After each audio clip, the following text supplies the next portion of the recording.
모세의 신신당부 9번째 도피성 예수 그리스도 신명기 19장 봉독했습니다. 사람은 늘 실수를 하고 그에 대한 대가를 치르고 사는데 저도 돌이켜보면 참 많은 실수 저지르고 살고 있어요. 그리고 그 대가를 치르고 있고.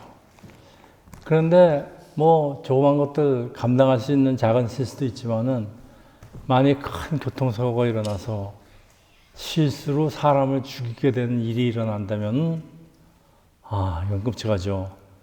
그 피해자 가족에게는 엄청난 슬픔과 상처를 입히게 되는데 지금 이런 실수에 대한 합당한 벌을 받게 되어 있어요. 지금 법은.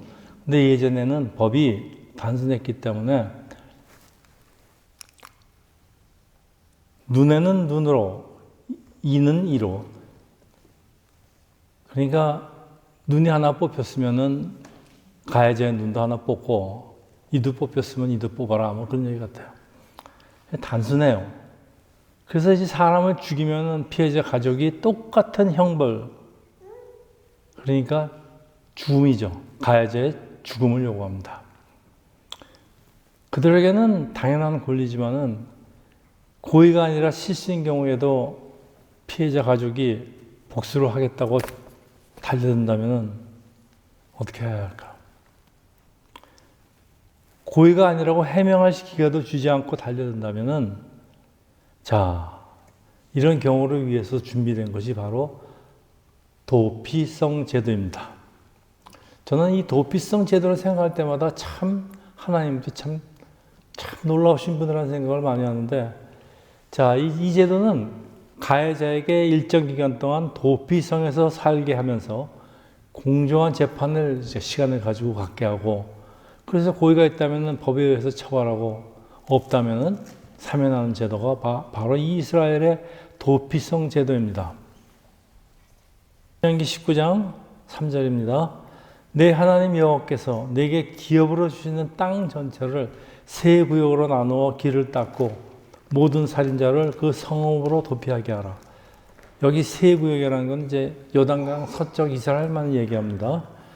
하나님은 이스라엘에게 가나안에 들어갈 12지파의 땅 분배가 끝나면은 도피성을 지으라고 하시는데 무엇보다 급한 것은 새로운 나라의 수도나 성전 건축이죠. 이스라엘 나라가 이제 새로 건설된 건데 그런데 하나님은 도피성을 먼저 건설하라는 이유가 무엇일까요? 뭐가 이렇게 급할까요? 이 도피성, 영어로 City of Refuge입니다.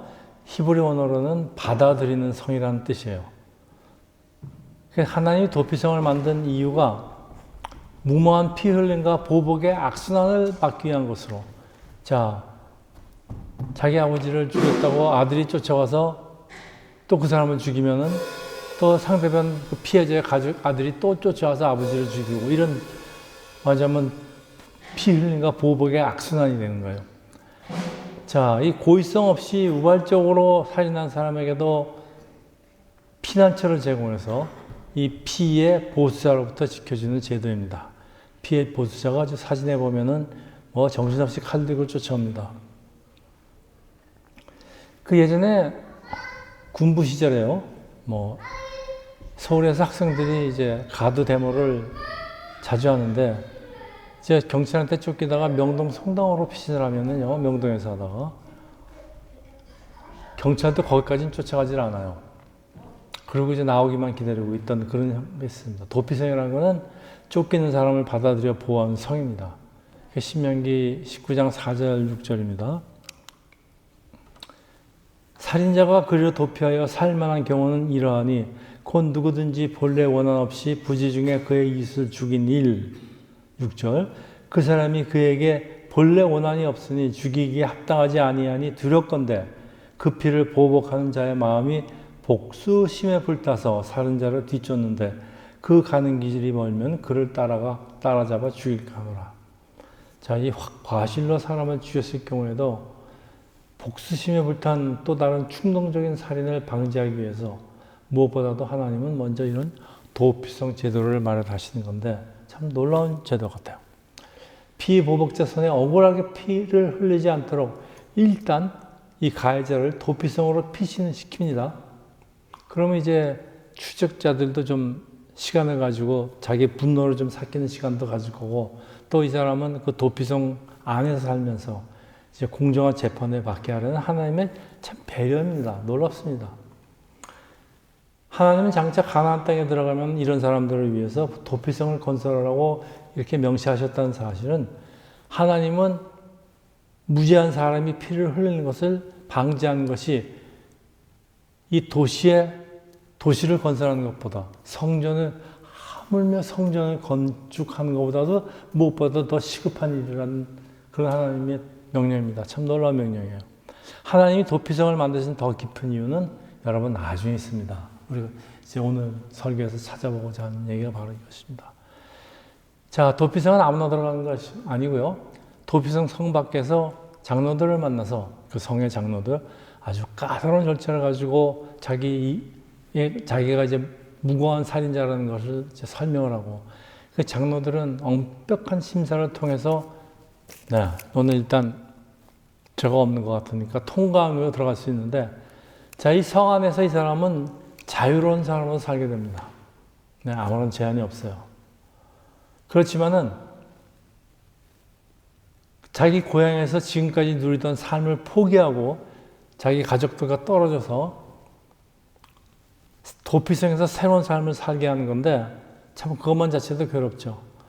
비록 큰 죄를 지은 사람이라도 판결받기 전까지는 그 죄를 물을 수 없다는 그 인도주의적 사상을 배경으로 하는데, 도피성은 영적으로 죄인을 구원하는 장소, 비록 살아있다 하더라도 일단 과거의 사람은 죽는 것이죠.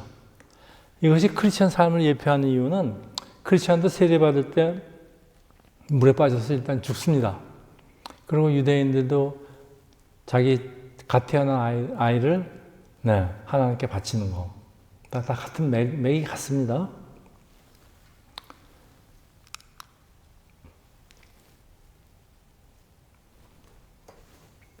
그래서 오늘의 그 주제는 이 도피성 제도가 크리스천의 삶을 예표한다는 걸 우선 마음에 두시고 이제 들으시기 바랍니다. 자, 저기 도피성에 빨간 게 6개 찍혀 있는데, 왼쪽에 3개는 원래 이스라엘 본토입니다, 지금. 그 오른쪽 3개는 지금의 요르단 땅이지만 옛날에는 저기까지 이스라엘의 영토였습니다. 하나님이 주신 영토입니다, 저기까지. 그래서 거기까지 겹쳐서 이제 6개를 만들었습니다. 도피성을 요단강 동과 서편으로 나누어서 북쪽, 중간, 그리고 남쪽에 각각 하나씩 하니까 양쪽에 6개를 만드는데, 자, 이 성 안에서 도피자를 돌보는 사람은 바로 제사장과 레위인, 지금으로 말하자면 목사들입니다. 이 성직자들에게 이들을 맡긴 것은 하나님의 참 세심한 배려예요. 아무한테나 맡기면 그냥 그 사람을 죄인 취급하고 그럴 것 같으니까 하나님이 이 본래 직분을 가진, 사람을 돌보는 직분을 가진 성직자한테 맡깁니다. 그런데 이 도피성이 이렇게 한 군데만 있으면 되지, 그 전 구역에 골고루 동쪽, 남쪽, 가운데, 중앙에 골고루 분포된 이유가 있을 거예요. 그게 보복하는 자가 복수심에 불타서 살인자를 쫓아가는데, 도피성이 먼 곳에 있으면은 가다가 따라잡혀 죽게 됩니다. 요거 방지하시겠다는 거예요. 참, 저는 하나님이 이 정도로 세심한지 말이죠. 참, 도피성 제도 하나만 보더라도 하나님의 참 그 세심하고 인자하신 그런 성품을 제가 느낄 수가 있어요. 자, 가는 길이 멀면 그로 따라가 봐 죽일까? 실수한 사람이, 나이도 많은 사람이 있고, 연약한 사람도 있는데, 도피자가 젊은 아들이 그냥 화가 나서 칼 들고 쫓아오는데 잡히지 않겠습니까? 멀면은? 네. 그래서 한 반나절 정도면요, 어느 한 도피성으로 피할 수 있도록 한 것인데, 이 랍비 전승에 의하면요, 도피성은 누구나 잘 볼 수 있도록 평지가 아니고 언덕 위에 위치해갖고, 그 다음에 이 도피성을 가리키는 큰 사인이 여기저기 놓여 있었다 합니다. 이 화살표로 해갖고서는 도피성, 지금 우리, 그렇게 써 있었답니까? 철저하게 잘 보호하기 위함입니다. 여러분, 근데 오늘날 동네 어느 곳에 가더라도 이 건물 표지판, 그러니까 사인이 잘 보이고 성직자들이 있는 곳이 어딜까요? 네. 도피성은 바로 교회를 상징하고 있습니다. 그래서 왜 서울, 옛날에 한국 가면은 비행기에서 서울 도시를 내려다보면 그 빨간 십자가들 쫙 그냥 있지 않습니까? 잘 보이라고. 네. 좋게 해석하면. 자, 하나님은 사람들이 언제든지 가까이 있는 교회에 와서 세상을 피하고 성직자들의 보살핌을 받을 수 있도록 이미 수천 년 전부터 준비하셨다는 말씀인데, 하나님의 백성이 살게 될 땅에서 무엇보다도 먼저 도피성을 건설한 이유가 바로 이것입니다.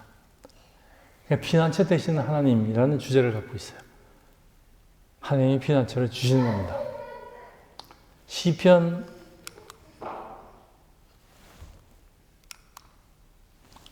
91장 91편 2장 나는 여호와를 향하여 말하기를 그는 나의 피난처요 나의 요새요 내가 의뢰하는 하나님이시요.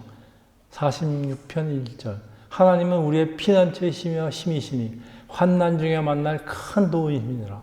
61편 주는 나의 피난처요 원수를 피하는 견고한 망대이시며 내가 영원히 주의 장막에 머물며 내가 주의 날개 아래로 피하리로다. 자, 이게 이제 피난처, 성경에도 참 수없이 반복되는 하나님은 피난처. 네. 그래서 요즘은 예수는 피난처. 네. 자, 우리는 세상에 살고 있는데 참 세상이 험악한 곳이라 우리에게 공갈 협박 노상하고 있어요. 니 그렇게 살다가 너 굶어 죽는다. 식구 다 굶어 죽는다. 그 다음에 또 우리도 세상을 살면서 생기는 욕망들이 있죠. 허망들이 많죠. 나보다 오늘보다 조금 더 잘 살고 싶어. 부자로 살고 싶어. 출세하고 싶어. 허망에 시달리죠, 우리가. 이거 사실은 우리가 요구하는 거지만 사실은 자기가 시달리고 있는 거예요. 자기 욕망에. 자, 진정으로 우리가 도피할 곳, 이 피난처는 과연 이 세상에서 어디에 있을까요? 다윗이 시편 23편에서 이렇게 고백합니다. 나의 영혼이 진정으로 쉴 수 있는, 쉴 만한 물가는 어디에 있을까요? 참 다윗이 그렇게 가진 것 많고 나중에 왕까지 돼서 잘 살았지만은 참 그래도 부족한 게 많고 자기 마음속에 들끓는 자기의 그 욕망을 잘 알고 있었어요. 그러니까 이런 욕망에 살다 보면은 세상이 괴롭지 않아도 자기 자신 때문에 못 견뎌요. 내가 왜 이렇게 요망요꼴로 살까? 그리고 우리는 늘 크고 작은 죄를 저지르고 살고 있는데 여러분 죄의 값은 살인이 아니라도요. 죄의 값은 뭐라 그랬어요? 성경에서. 죄의 값은 사망이에요. 죄의 값은 죽음입니다. 그러니까 우리는 원래 죽게 돼 있어요. 그래서 아담이 죄를 짓고 난 이후에 그 자손들은 원천적으로 죽게 돼 있습니다. 그래서 우리는 죽음으로부터 도망갈 곳이 없는 존재들이 우리 인간들입니다, 여러분. 그래서 우리는 죽는 겁니다. 그런데 예수 그리스도는 우리를 대신해서 죄값을 치르고 우리의 죄를 없애주는데 오늘 본문의 도피성 제도는 바로 사단 마귀가 우리의 죄를 고발하고 죽이기 위해서 쫓아오는데 우리가 피할 곳은 오직 예수 그리스도, 예수의 보혈의 피. 그걸로 우리 죄가 없어지는 것을 상징합니다. 우리의 죄가 없어졌으니까 우리의 죄의 형벌인 죽음이 우리에게 없어집니다. 그래서 우리가 부활할 수 있는 겁니다. 그래서 우리가 영원한 삶을 살 수 있는 겁니다. 자, 이처럼 하나님은 오늘도 도피성으로 피신한 사람들이 안전하게 보살핌을 받으시도록 세심하게 배려하십니다. 그게 교회의 역할입니다, 여러분. 여러분, 교회가 전도하는 것만 교회 역할이 아닙니다. 교회 와서 설교 듣는 것만 그게 교회 역할이 아닙니다. 교회의 진정한 역할이 뭔가 하면요. 여기서 그 답을 얻을 수 있습니다. 오늘 우리 교회들이 이 감당을 이러한 교회 하나님이 만드신 교회의 사명을 잘 감당하고 있다면은 왜 교회 사람이 자꾸 줄어들겠습니까? 이런 사명을 하나도 감당하지 못하고 험한 생각만 하고 있으니까 교회가 사람이 자꾸 줄고 사명을 감당하지 못해서 그래요. 교회는 본질적으로 피난처입니다. 세상으로부터, 사탄 마귀로부터, 세상의 갈등으로부터, 나의 허황된 욕망으로부터, 이거의 피난처가 교회의 역할입니다. 이 역할을 해주지 못하는 건 교회가 아니에요. 자, 그러면 이 도피성으로 피난한 사람들, 거기까지 그 성에서 가족과 떨어져서 영원히 살까요? 이 사람들은 언제 다시 고향으로 돌아갈 수 있을까요? 네, 여호수아 20장 6절에 잘 나와 있어요. 그 살인자는 회중 앞에 서서 재판을 받기까지, 또는 그 당시 대제사장이 죽기까지 그 성읍에서 거주하다가, 이 말이 참 이상합니다. 대제사장이 죽기까지. 그 후에는 살인자는 그 성읍 곧 자기가 도망하여 나온 자기 성읍으로 자기 집으로 돌아갈지니라.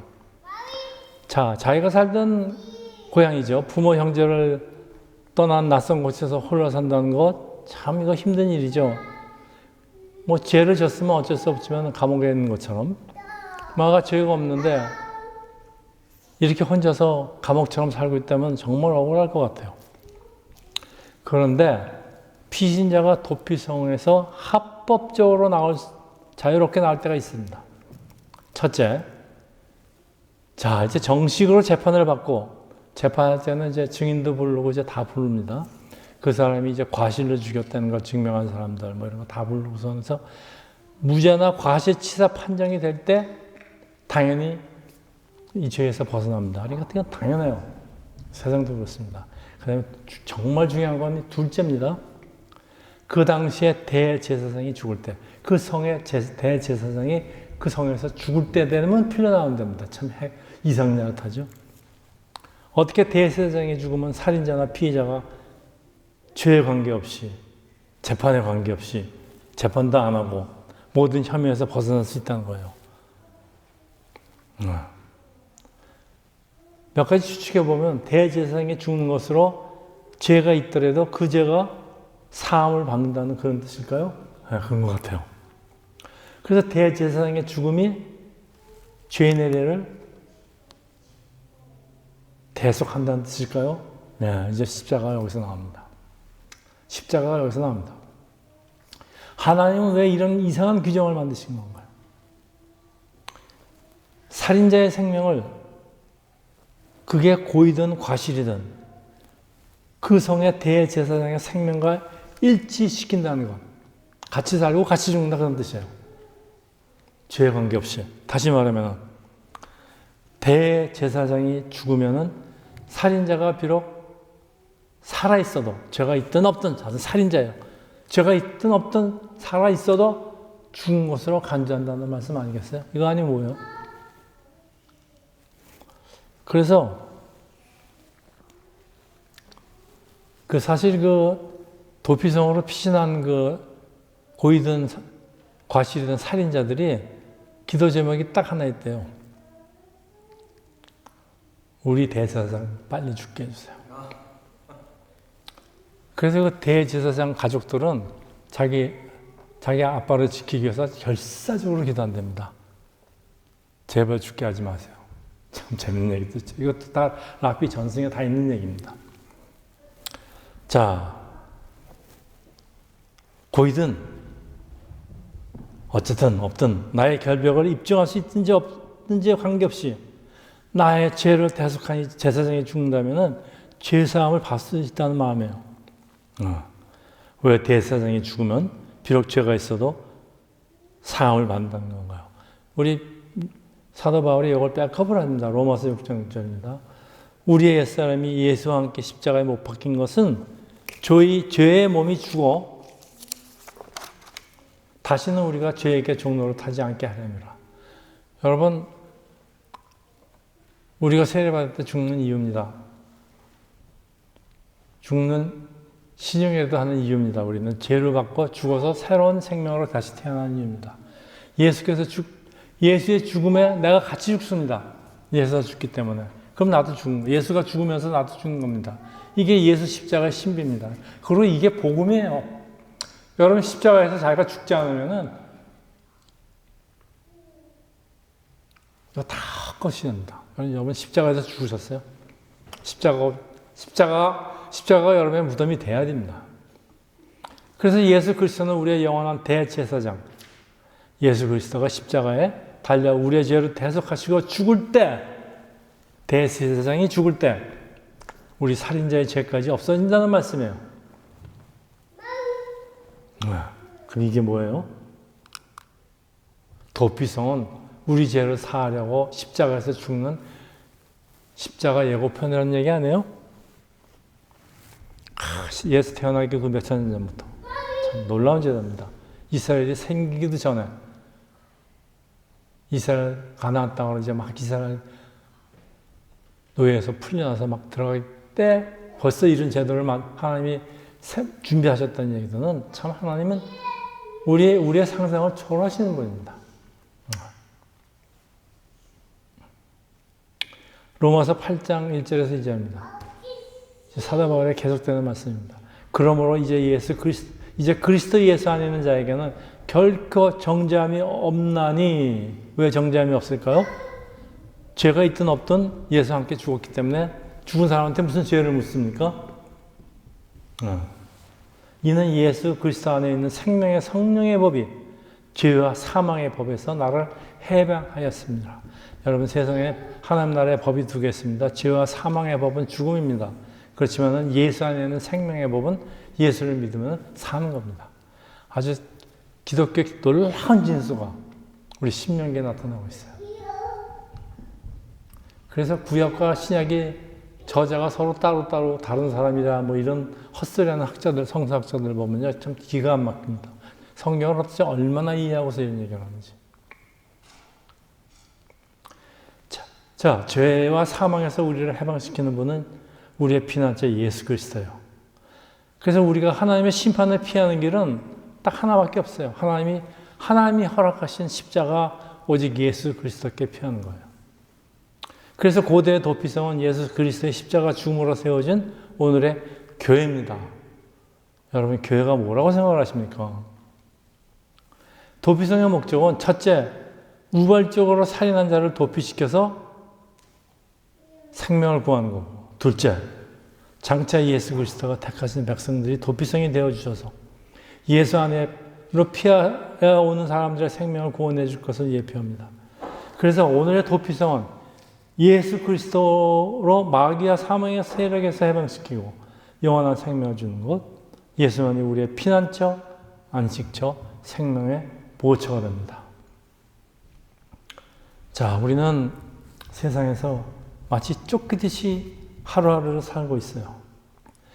여러분, 사실 우리는 모든 것으로 쫓기고 있어요. 우리 삶 자체가 쫓기는 삶입니다. 안 쫓겨도 되는데 어떤 사람 만들어서 자기가 도망다녀요. 그냥 그러지 말라고 그렇게 얘기를 하는데 그렇게 쫓길 필요가 없어요. 시간에 쫓기더라도 여유를 가져야 됩니다. 또 뭐 돈 걱정, 부모 걱정, 목사님 건강 걱정, 자식 걱정, 뭐 세상 걱정, 뭐 내려놓을 수 있는 피난처. 근데 이것뿐만 아니라 누가 해도 쉽게 털지 못할 그 고민들 있죠. 아픔도 있죠. 근심도 있죠. 이거 기도해야 되는데 기도처가 필요합니다. 이거 교회예요.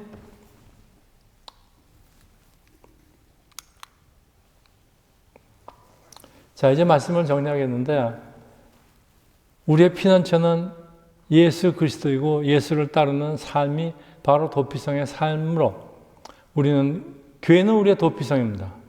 교회의 주인 되시는 예수 그리스도는 우리를 죄를 대신하여 죽으시고 다시 부활하셔서 교회로 피신하여 예수를 따르는 사람들을 보호하는 우리의 대제사장입니다. 사람들은 도피성을 찾아오죠. 네, 사인이 크게 붙여 있으니까 빨간 걸로. 우리는 도피성에 미리 자리 잡고 살고 있는 우리가 레이지파입니다. 이미 기존 신자들은 도피성 시민입니다. 우리는. 그래서 우리는 문을 활짝 열어놓고 피난 오는 사람들을 받아줘야 합니다. 이게 교회에서 해야 되는 일입니다. 사도 베드로는 우리 도피성 시민들을 왕 같은 제사장들, 네, 베드로는 우리를 제사장이라고 합니다. 왕 같은 제사장들. 제사장은 하나님께 직접 나가는 권리도 있어요. 그래서 우리가 아버지 그러고 기도를 하지만 도피성으로 피신한 사람들을 새로운 삶을 살 수 있도록 보호하고 보살피는 책임도 있습니다.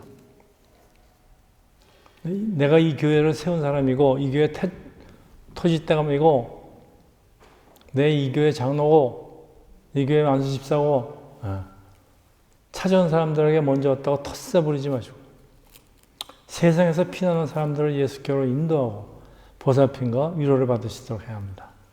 만일 교회가 이런 사명을 잘 감당하지 못하고 있다면 그것은 도피성의 교회의 기능을 잊어버린 겁니다. 상당히 많은 교회들이 지금 이런 도피성의 기능을 잊어버리고 있습니다. 참 안타깝습니다. 그래서 다시 강조합니다. 도피성은 사랑과 보살핌의 장소고 도피성은 모든 사람에게 가까이 알려 있다는 것. 그래서 교회가 너무 많다고 불평할 게 아닙니다. 교회 생활은 많아야 됩니다. 죄 가운데 방황하는 사람들에게 참된 안식처가 되어야 한다는 것. 우리는 모두가 도피성에서 생명의 양식을 먹고 재충전하여 새롭게 출발할 수 있는 터전이 되어야 한다는 것. 여러분 이거 절대 잊지 마시기 바랍니다. 기도합니다. 할렐루야. 하나님 아버지, 이스라엘 무엇보다 먼저 도피성을 만드는 그 깊은 뜻을 우리가 배웁니다. 오늘의 교회가 이 뜻을, 하나님의 뜻을 올바로 알고 실행할 수 있도록 저희들을 도와주시옵소서. 이 모든 말씀 우리 예수 그리스도 이름으로 기도합니다. 아멘.